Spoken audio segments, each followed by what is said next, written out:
मेरा नाम सुहाना है और मैं कराची की रहने वाली हूँ।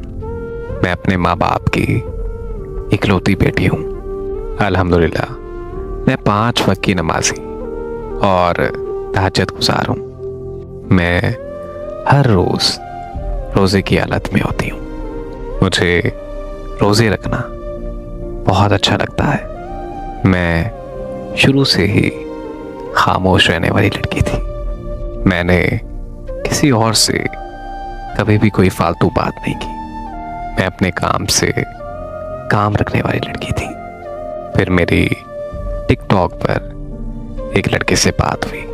उस लड़के ने मुझे जीना सिखाया, मुझे हंसना सिखाया, मुझे खुश रहना सिखाया। वो लड़का शादीशुदा है और उसकी 2 बेटियां भी हैं। मुझे पता ही नहीं चला कि कब बात करते करते मुझे उससे मोहब्बत हो गई, उसकी आदत हो गई। उस लड़के से बात करके मुझे बहुत अच्छा लगता था। मेरे घर वाले भी मेरी ये तब्दीली देखकर हैरान हो गए कि इसे अचानक से क्या हो गया है, आजकल ये इतनी खुश क्यों रहती है।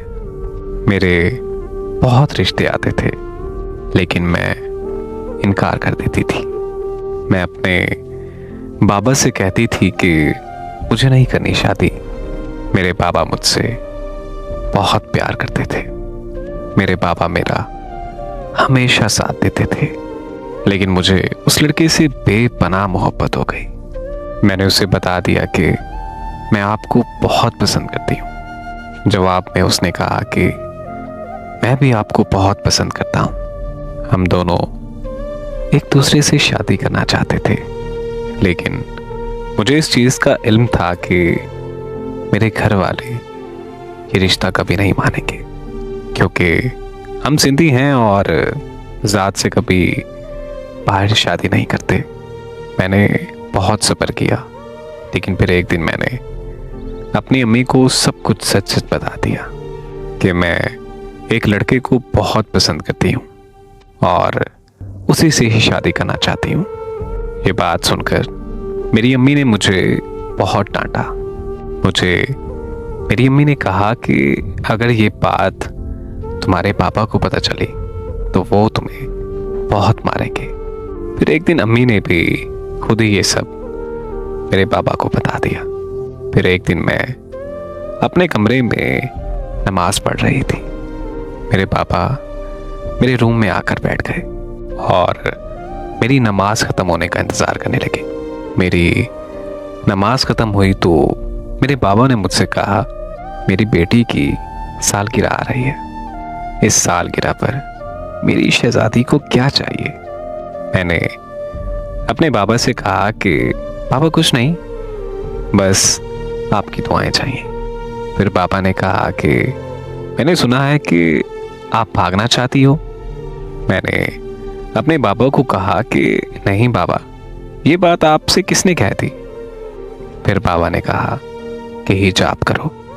मैंने कर लिया। फिर कहने लगे भाग जाओ घर से।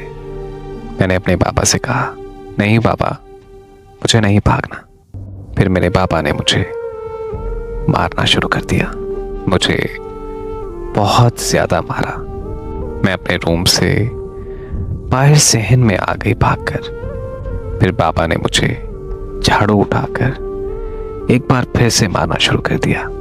मैं अपने बाबा को ये कहती भी रही कि बाबा मैं नहीं भाग रही, मुझे मत मारिए प्लीज़, लेकिन वो मुझे मुसलसल मारते रहे और मेरी अम्मी पास खड़ी तमाशा देखती रही। मेरे पापा ने मुझे मेरे बालों से पकड़कर जोर से जमीन पर पटक दिया। उसके बाद मैं बेहोश हो गई। जब मुझे होश आया तो मेरी फ्रेंड मेरे पास बैठी थी और मेरे घर मेरी शादी की तैयारी चल रही थी। फिर 2 दिन के बाद मेरा निकाह था और फिर जिस शख्स से मेरा निकाह हुआ वो 5 बच्चों का बाप है। निकाह के फौरन बाद मेरी रुखसती कर दी गई। वो भी एक 40 साल के आदमी के साथ। उनको यह एतराज था कि वो लड़का शादीशुदा है, उसकी 2 बेटियां हैं और वो हमारी जात का भी नहीं है। लेकिन अब मुझे 5 बच्चों के बाप के साथ रुखसत कर दिया। शादी के बाद मुझे पता चला कि ये लालची लोग हैं। मेरे बाबा ने पैसे के दम पर इनको खरीद लिया। जिस शख्स के साथ मेरा निकाह हुआ, उस शख्स की हरकतें मुझे बहुत मशकूक लगती हैं। उसने मुझे बताया कि मेरी 2 बीवियां और भी हैं। मेरी एक बीवी भाग गई है मेरे बच्चों को छोड़कर। मैं तो ये हैरान हूं कि आप कैसे मान गई मुझसे शादी करने के लिए। मैंने उस शख्स से कहा कि हमारी जिंदगी के फैसले हमारे माँ बाप करते हैं।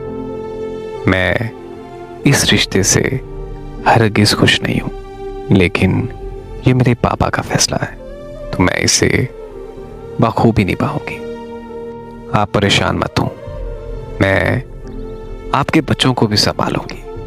लेकिन आप मुझसे एक वादा करो कि आप कभी मेरे करीब मत आना।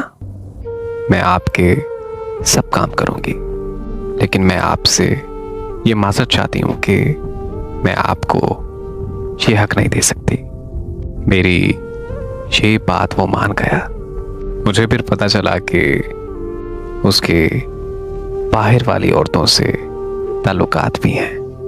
मैंने अपने बाबा को सब कुछ बताया तो मेरे पापा ने मुझे कहा कि तुम्हारे साथ बिल्कुल ठीक हो रहा है।